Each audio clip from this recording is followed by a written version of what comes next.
Good morning and happy Friday. Welcome back to the NOFO Live Show, where I, Sunita, along with my co-host, Miss Tracy Kessler, we hop on every Friday to talk about everything North Fork. Summer is in full swing. It is beautiful weather. Yesterday was a great beach day. I took a short walk. It was really hot. But what was amazing is that the parking lot was packed at the beach, the local beach that I went to. Everybody was in the water. So if you haven't put your toes in yet into the water, now is the perfect time to do it. It's not that it's flying away, but I feel like we're in the peak of it. And if you haven't been in there, now is the time, so hop in there. Tracy's on vacation this week, so she won't be joining us. But Kristen, who's been our co-host before, Kristen Oliveri, will be hopping in as our guest co-host. So I'm just waiting for her to pop in. And our guest today is the Greenport Harbor Brewing Company. And I'm using their entire name, but the reality is anytime you say brewery on the North Fork, everybody understands that we're talking about the Greenport Harbor Brewery. So we're excited to have them on and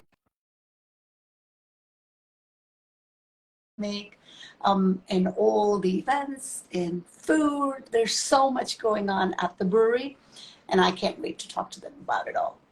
Of course, we're starting out with tech difficulties again because I'm hitting the accept button, and yet somehow they're not able to join. So I don't know what's going on. I can't believe. You would think after 2 years of the show that we would be in a better place of being able to start this live, but Instagram has its own mind. And I don't see Kristen yet either. All right, let me try the,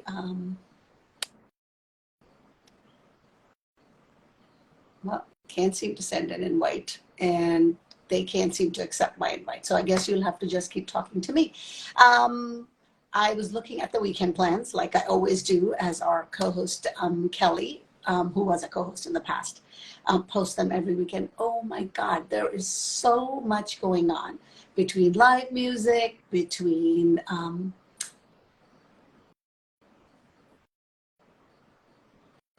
sorry, I keep trying to accept the request from Greenport Brewery, but it keeps popping up over and over, so I'm not sure what's going on.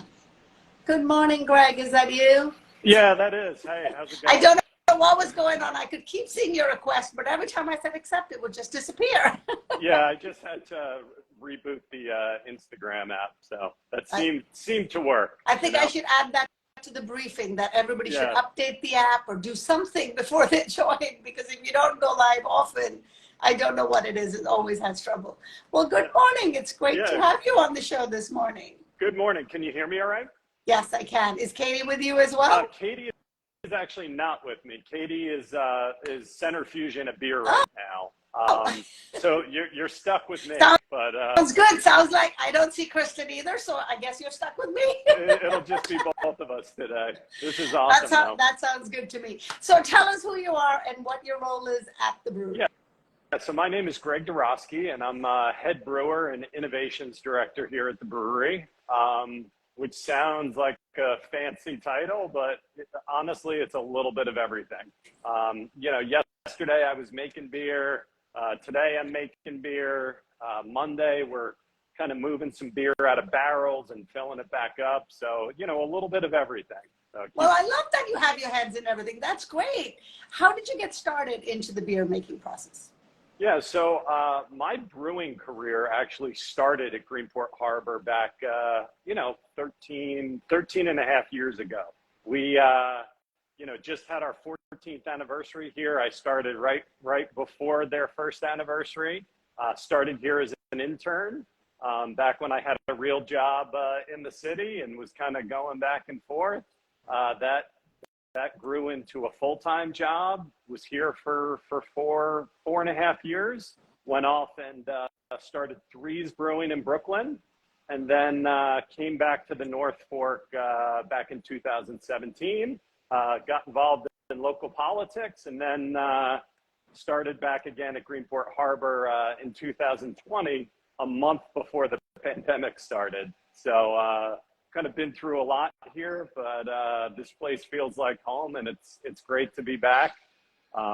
Oh, It's that's so great to be. awesome. So wait, so you started as an intern, never having been involved in any beer making, and now Yep. you're the innovations director. Oh my God, there's a lot to unpack in there. That sounds Yeah, awesome. yeah, no doubt.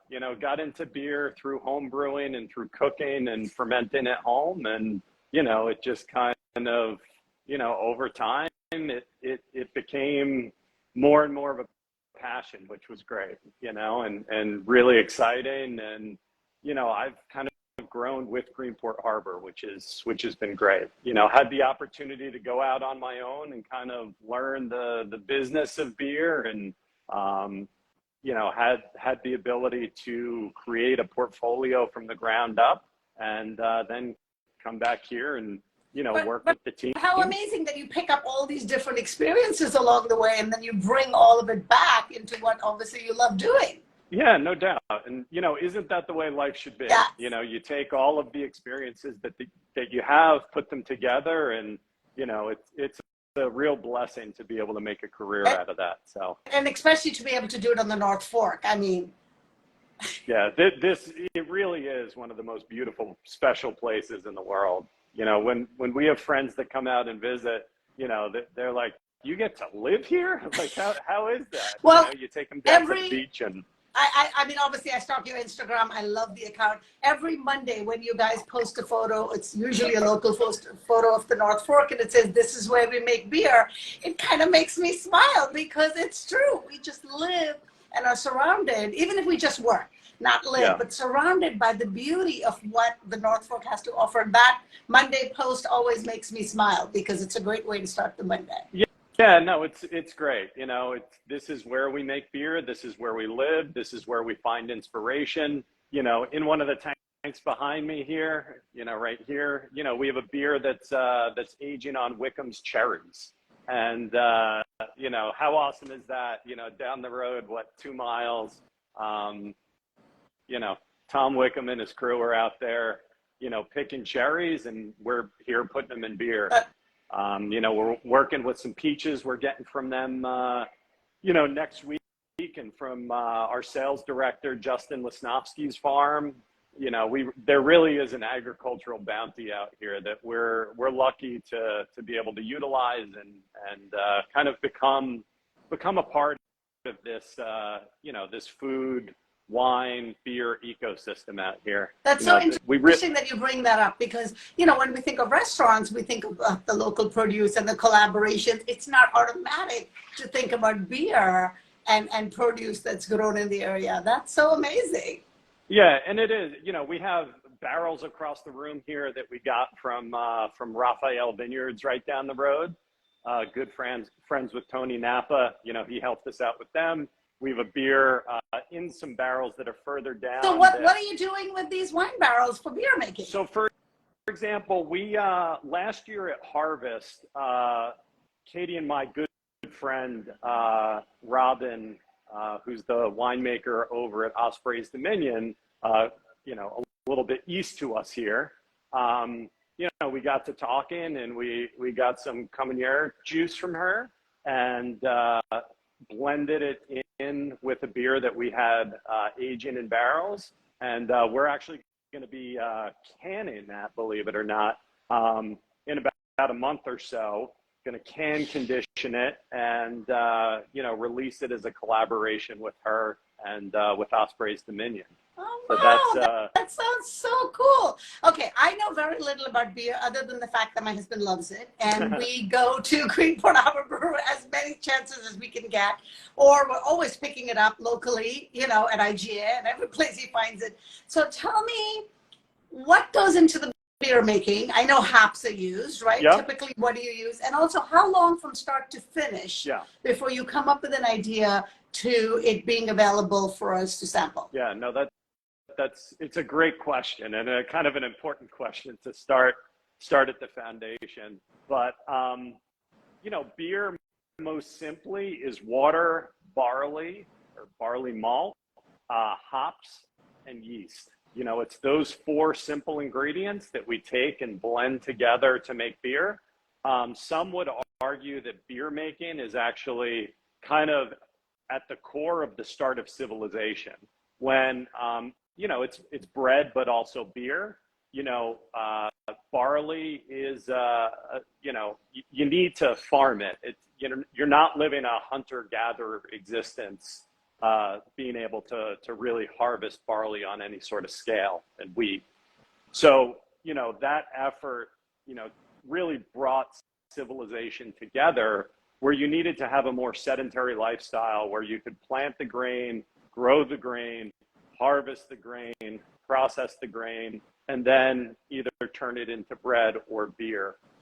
One of the interesting things about beer is that unlike bread that goes stale pretty quickly, beer and beer making is a good preservative of the nutritional value of beer. So like other fermented food, when you think of like pickles or Sauerkraut. sauerkraut. Sauerkraut. Slow Food East End did a whole sauerkraut festival last year. It takes an agricultural product, which is a bit fragile, ferments it, and it lasts now, and you can store it and utilize it over the winter, over the next season, until you have your other, your harvest. So one of the beers we have back here, a Saison, French Belgian style beer, was typically brewed at the harvest and then aged over the winter, and then fed to the agricultural workers the following year. It's also important to remember that our easy access to potable, drinkable water is a relatively new innovation for society. And beer making, because you boil it, sterilizes the liquid. And beer was actually safer to drink than water for a long, long time in our history. So you have that water component, you have the preservative quality of the nutritional value. You blend these things together, and some of our simple beers take, figure about 3 weeks from start to finish, from brewing and cooking in the kettles and separating and then putting it into one of the fermenters. Takes about 3 weeks. Wait. That's it? Like from the time that you start to make the process, unlike wine, which needs to age or ferment or a long time, beer takes about 3 weeks. That's so cool. But that's just one kind of beer, right? So that's typical ale fermentation. Lagers take about a month to 6 weeks. And then we do have some of these longer aged beers that we're aging in oak, that we're fermenting with fruit, that we're doing different things that have kind of a more wine-like life cycle to it.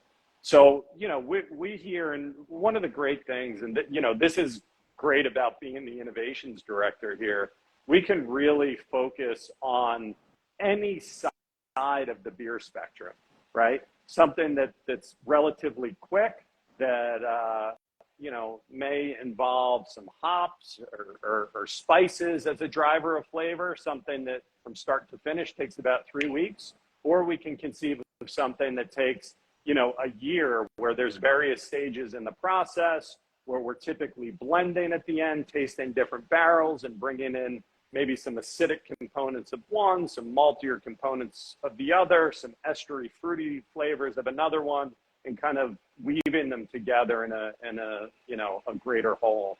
And it's really fun. So from the other side, like I said, my husband is a frequent beer drinker and will go to the brewery, and you do a lot of, I don't want to say seasonal beers, but you do rotate what you're currently making, right? So I know there was a time where I think it's a West Coast IPA, I'm not sure what it is, the Far Out There.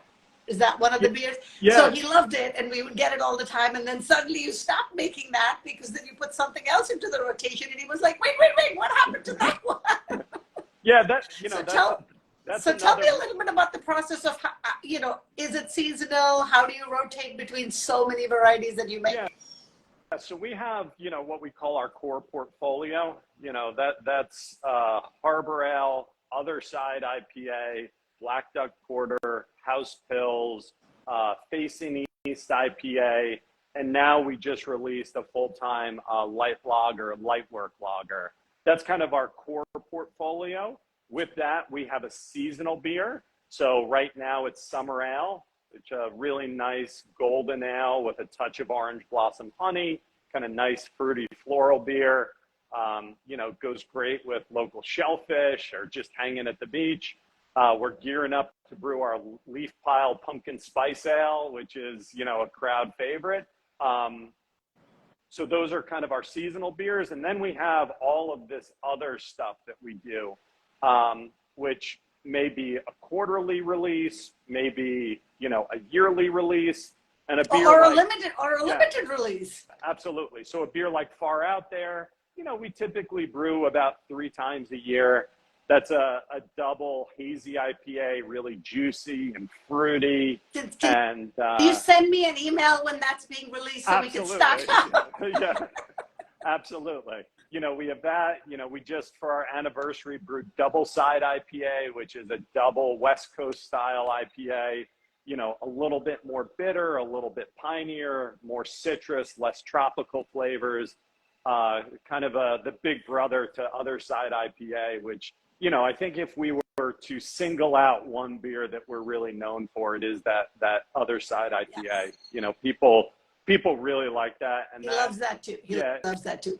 So I have a question about, because I guess we have to define life before COVID, after COVID, right? Before COVID, we used to be able to go in there and get a flight, if you will, or tasting.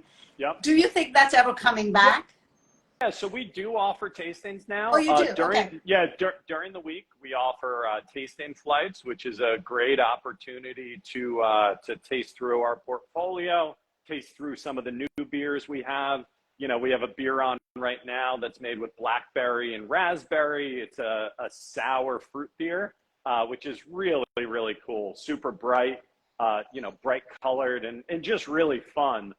Something a little bit different that, you know, the tasting flight allows people an entry point to give it a shot. And then all times we offer, you know, half pours of anything. Right. So the tasting was just fun because also it was on a beautiful board. I don't know if that's ever coming back, but I do remember those days. Yep. Yeah, no, and we do have that. We just don't offer them on the weekends, especially during the busy season, because it's just, you know, it's a blessing. Speaking of busy, you guys are really busy. Yeah, but it's great. You know, we have that beautiful field.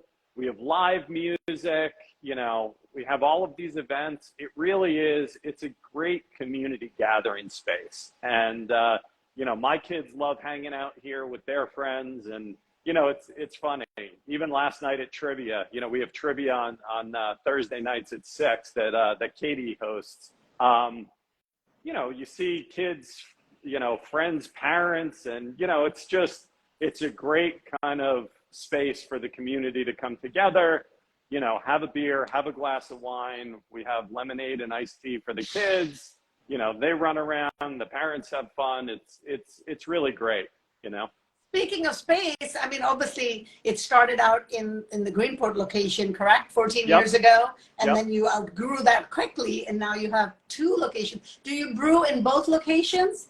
So we brew most of our production in the Peconic facility. We did this past year install our pilot brewery in the Greenport location. And that gives our brewers the opportunity to typically on a weekly basis go in there and brew 5 to 10 gallons of a new experimental beer. And, you know, one of the things we did this year is really try to push forward the ability for our team to put new beers out there. So that pilot system is managed by 2 of our brewers, Steve and Sean, and they really have complete creative control over it. You know, I help them where they need it, but it really is the opportunity for them in a program that we call ripples, these kind of ripples that get sent out into the universe, a way for them to express themselves creatively and kind of get out there. You know, we have some great cellar projects that Katie and her team, you know, today they're processing some blackberries that they got from Wickham's. I know yesterday I talked to her and she was picking up oranges for something else you're brewing. Yeah, that was a whip beer we brewed yesterday, a Belgian style whip beer. And it was kind of a hustle for Katie and Aiden to zest up the oranges in time for the beer to be moved over to the whirlpool and get the fresh orange zest. So it's a really exciting. It sounds like such a fun job. It really sounds like, especially again, the visual representation from Instagram, sounds like everybody there is having fun doing what they love doing. Yeah, it really is, and it's hard work. Some of us were here till almost 7 last night, and it's, some of our crew is on vacation, so everyone else has to pick up the slack, but we're really having a lot of fun. It was hot. Everyone was sweaty. There were moments of tension throughout the day. There's cold beer for that. Yeah, there is cold beer for that, at the end of the day. But it's, it's a lot of fun. And I still get a lot of joy out of, starting the beginning of the day with dry barley and wheat. And at the end of the day, having a fermenter filled with beer that's fermenting. So taking something that's a dry agricultural product and turning it into this beautiful liquid beer, it's really, really fun. And the ability for us to incorporate local ingredients and all of that is just, it's special. That's awesome. So the foodie in me definitely also wants to talk about the on-site. Is it a restaurant? Yep. I don't know what you would call it, but obviously there's great food. Those pretzels, oh my God. If you haven't gone and got a giant pretzel at Greenport Brewery, you need to go soon. Tell us a little bit about the restaurant and more specifically about this Wait What Wednesday. I just love the menu that you're putting out for that. Yeah, so, we have a full restaurant here with a full menu. Some of the classic, let's say brew pub staples, burgers and pretzels and French fries, great chicken sandwich. We have a local fish sandwich, fresh salads where we source, the greens from local purveyors like Deep Roots Farm. And it's, we have a great core menu and then some awesome specials that the team puts together, which is just really, it's pretty awesome, so last night, for dinner, I had a crab cake sandwich that Chef Greg, put together. And it was just really, really great. So that's kind of our core menu. Sometimes it shrinks down over the weekend a little bit as things get busier, just to allow the kitchen team some breathing room. But then we also have things like Wait What Wednesday, where, and this, I guess, similar to the way that the Ripples program allows the brewing team to kind of express themselves, Wait What Wednesday allows the kitchen staff to kind of go in different directions. So, we had, 1 week where it was pupusas and tamales and something that that some of the line cooks put together. And it was really exciting. We had barbecue last week that Tim, one of the chefs, he's a big barbecue guy, put together. Greg does a lot of great kind of noodle bowls and stuff like that, dumplings, and it allows us to really put together a new menu, a very focused menu on some specific thing, some idea. So, whether it's wings, whether it's, you name it. I, for one, think it's super creative, and I keep going back to innovative because I think on so many different fronts, you guys are doing such an incredible job. I mean, obviously with the beer, but between the events and the food, I think there's so much creativity, and I'm so glad, you were able to come on and talk about a little bit about all of that. Talk to me about what events you have coming up. I know that the dock diving contest for the dogs has now become so popular and so amazing. Yeah. And of course the Oktoberfest. Yep. So tell me what else you have, what else you typically have going on, and what do you have coming up? So we have, typically, we have some regular events that we do all the time. You mentioned dock diving. That's one of our kind of staple events that we do. We have our, and that's in the early summer. We have the chili cook-off, which is in the winter, which is, a lot of fun and which always sells out.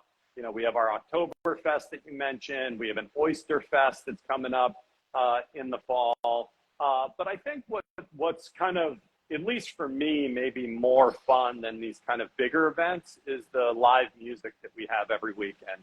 we have this great space where, Saturday and Sunday, you can see great live music and really, whether it's Gene Casey or Points East or East End Brad, you name it. We have the really great local players I here.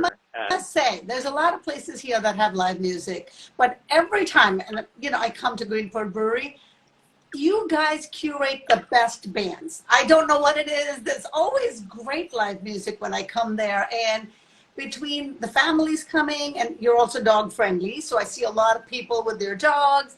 It's just a great atmosphere to sit and enjoy a community gathering, if you will. Yeah, and it really is, and I think, we have a large enough venue that, people, sometimes when you hear that there's live music at a place, it's a small space. It's like, am I even going to find a corner to stand in? Here it's not even just finding a corner. You'll probably find a seat to be able to gather with folks and, be able to have some space, bring your kids, bring your dog, tell your friends to come down and meet you.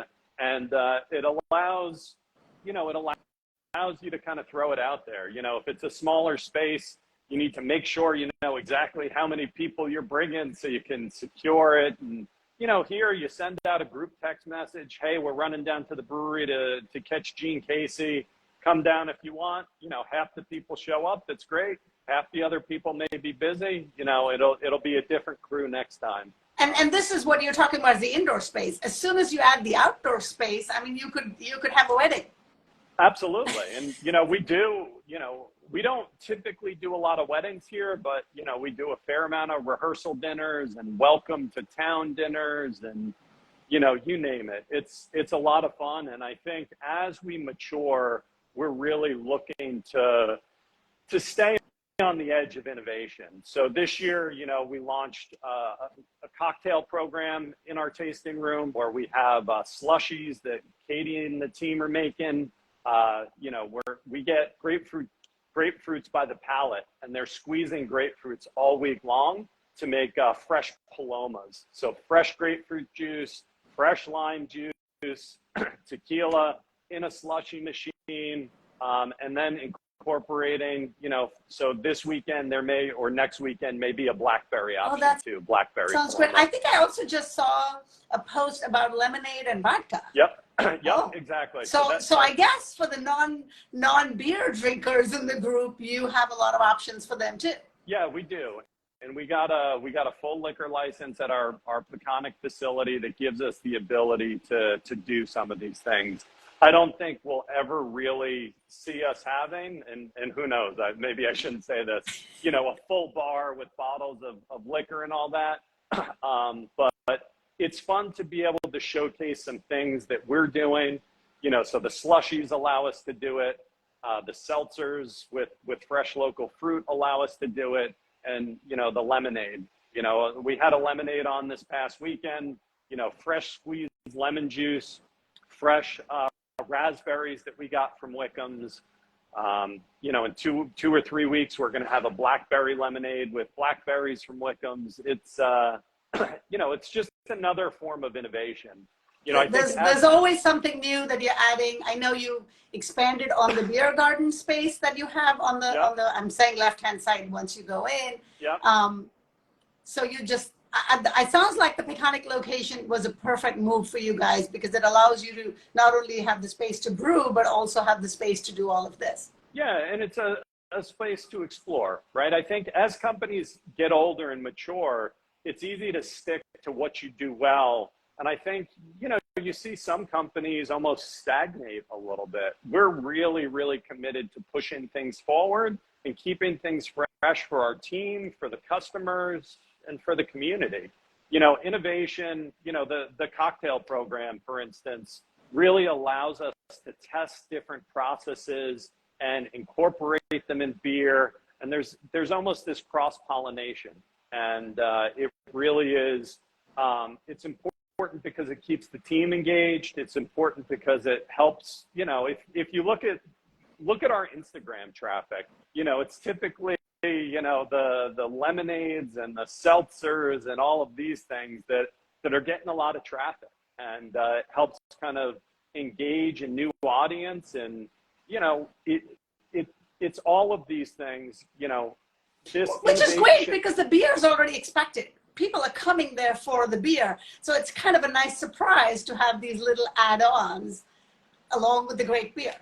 Yeah, and you're absolutely right. And I think this is the same way we have our core portfolio. People know when they come to the brewery, they're going to be able to get Other Side IPA. They're going to be able to get Harbor Ale. They're going to be able to get House Pills. But it's great when you walk in and you're like, hey, Far Out There is on, or Bramble Paradise, or Pith and Peel, or any one of these kind of more limited beers. And, you know, it kind of keeps things fresh and interesting, and it's great. You know, it's a great place I can't to believe work. the 30 minutes have flown by. I mean, I still have so much more I could talk to you about the brewery. Couple of things I want to say before we jump into our rapid five. Well, Tracy usually does it, so live on 5 or something like that. Yeah. The 5 questions we have. One, you mentioned community so many times, and I want to say that you guys are such a great part of the community. No matter what event I go to locally, especially fundraisers, every time there's beer, it's always Greenport Brewery. And everybody, you donate to so many causes and so many events here. So thank you for that. That's really, you know, it doesn't go unnoticed. Because whether it's going to the cast comedy nights, or I just went to the cast, I mean, I'm reusing cast, but the Blast for Cast fundraiser, there was just endless beer flowing, and everywhere I go, you guys are very generous in terms of supporting everything local. Well, it's important. You know, we're all part of a community, and these great organizations that we have do some really great work. You know, whether it's arts organizations like the North Fork Community Theater, whether it's an organization like CAST. You know, we did an event with Oyster Ponds Historical Society. You know, we all live in this community, and we're all part of this community and all have connections to the various organizations that we're part of. So I think that helps spread our reach too. You know, we're all involved with different things. So, and you know, the company ethos is to be very, very giving and to be very supportive of the community. I know we usually also have our Women's Entrepreneur Business Group meeting there. I mean, we started there, and every time we come back, it literally feels like coming back home. So, you know, thank you for that as well.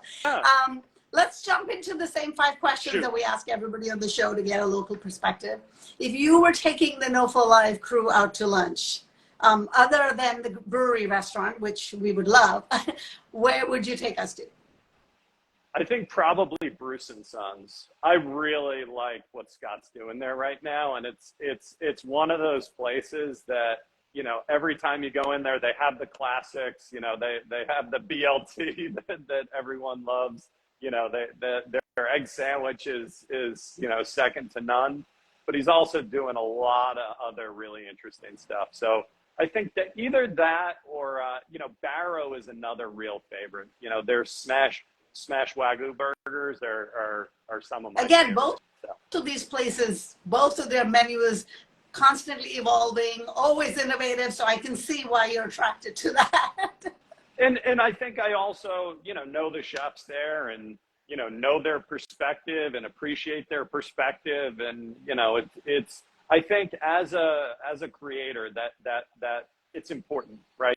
There's an identity behind the product, and it kind of makes sense. And, you know, I get a kick out of that.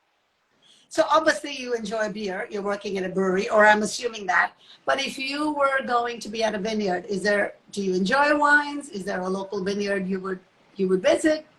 So it's funny, I was over on the South Fork. You know, Katie and I were actually over on the South Fork a few weeks ago, and stopped into Channing Daughters, and some of their pet nats over there are just really, really interesting and really kind of exciting. So that's you know, that's great. You know, locally, I think that's one I haven't visited. I need to make a stop in there. I definitely recommend it. It's a really great spot. You know, locally though, there's some world-class wine being made out here. You know, whether it's, you know, Anthony Napa, whether it's, you know, Rich over at Bedell, there's really really, really great stuff being made. And I think people are branching out, and, exploring different things. And it's really funny. It's really fun, Well, obviously they're celebrating their 50th year. Later this summer, I think they have a huge event in August, I believe. So it's great to watch that industry and that also evolve and what it's become today. Yeah, and I think as you look at we have a regional identity that's developing out here, and it's fun because there's both a regional identity that's developing, and then distinctive identities of the individual producers, and kind of seeing what they're doing, both in the wines that they're making, maybe in the vines that they're grafting over, and kind of pushing out in different directions. For example, people maybe grafting over some Merlot and some Malbec, or that sort of stuff.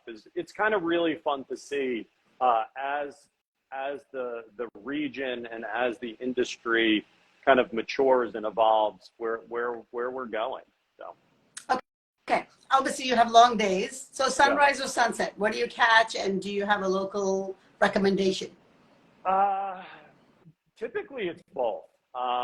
I'm a big runner, so I'm typically seeing the sunrise as I'm running out there on the road. I think the sunrise in New Suffolk is truly special. You can see Robbins Island, you can see the South Fork, you can see Nassau Point on the side. It's on some of those mornings, it's really, really beautiful. I need to try that. I usually only end up there on Wednesday nights to watch the sailboat races, but I can see how the morning can be stunning there. Oh, it's awesome. I think that's a good sunrise spot. Sunset. There's few better places than the Halyard, right? Oh, that's a great one. plus, you can get a beer while you're watching it. Exactly. That's great. Now, you mentioned a lot of local farms that you collaborate with for brewing the beer, but for your own personal use, are there farm stands you zip by when you're cooking? Woax, is a staple. Their asparagus, their corn, they're really great. Wickham's is really great. The white corn that Tom does is really good. Really, I would say those two are my kind of personal go-tos, mostly because I'm driving by them. There's other great ones, whether it's... Well, that's what happens. Whatever's easier. And also what I love is, as you live here longer, it's almost like you said, you go to asparagus, you go here. When you need tomatoes, you go there. If you want the white corn. Like, I usually get fruit at Wickham's. I've never tried their corn, but now I'm interested and I want to kind of try that. Yeah, no, it's good. When I was driving in this morning, I saw the guys pulling up in the truck with fresh picked corn that the farm stand wasn't even open yet, and they were bringing in the corn. And I think there's some great producers out here that are growing all of their own stuff and keeping our agricultural heritage out here alive and well. Agriculture is more than just a view. It really is. It's got to be a business, and it's got to be a thing that's done. And we all participate in that. The farmers growing it, and us purchasing it and eating it, and producers like us using it. So it's a really fun ecosystem to be part of. I think we've been talking about this for the last 30 minutes in one form or the other, but we usually end the show with asking, what do you love about being a part of the North Fork community? That's a good question. Growing up here, it's funny. As a kid, you're always like, I want to get away and, go see the world. But, I think for me, the water, the local creeks and bays, I'm a big fisherman, I'm a waterfowler. I love the creeks and bays. I love being out there in nature, exploring new spots, and just kind of, experiencing the North Fork as it's been for so long. And I think, you know, as we look at the risks of overdevelopment out here and all of that, that's really what we're protecting. You know, it's not only a view, but it's a way of life where, you know, you can get out there and, you know, take the kids out in a kayak and go, you know, kayak around West Creek or you know, over by Downs Farm Preserve over there, you know, and it's just, you know, digging clams and, you know, fishing for snappers and, you know, bluefish and striped bass and all of that. So it's a lot of fun. Well, the way you describe the North Fork life is beautiful, and it truly is. And I hope through all of these changes that we continue to keep all of these elements that we all are attracted to in the first place to the North Fork. Well, I think that, you know, that's the trick, you know, and I think, you know, what we don't want is to, you know, to kill the goose that laid the golden egg, right? And I think as we look around, you know, the agricultural history, the maritime history, the scenic vistas, all of that, you know, South Old Town, the North Fork is a small community. It's a close-knit community. And, you know, it's important that we keep it that way. It's important that we protect what's left out here and, you know, preserve it for future generations, because this really is, it's such a blessing to live out here. And, you know, we need to do our part in preserving it. And strangely enough, you know, I see businesses like the breweries and the wineries and the restaurants as doing their part, you know, supporting the agriculture, giving the community a place to gather. You know, it's a really fun community to be a part of. And, we appreciate it so much. Thank you to Greenport Brewery for being a part of our community and for making the delicious beer that so many enjoy. Thank you, Greg, for coming on and sharing everything. Yeah. It's great to see you, and hope to see you around at the brewery. And yeah, I got to go make some beer. So, sounds good. And don't forget to message me when my husband's favorite beer is going to be released. Absolutely. Well, have a great weekend. It looks like we're going to have a nice one, and you know, do well. All right. Yes, it's going to be beautiful. Do you have live music this weekend? We do have live music Saturday and Sunday. Off the top of my head, I don't know who that is, but it's going to be good either way, whoever it is. So yeah, check our Instagram, and yeah. Awesome. Yep. Thank you so much. Have a great weekend, everybody. See you next Friday. Weekend. Cheers. Bye. Bye-bye.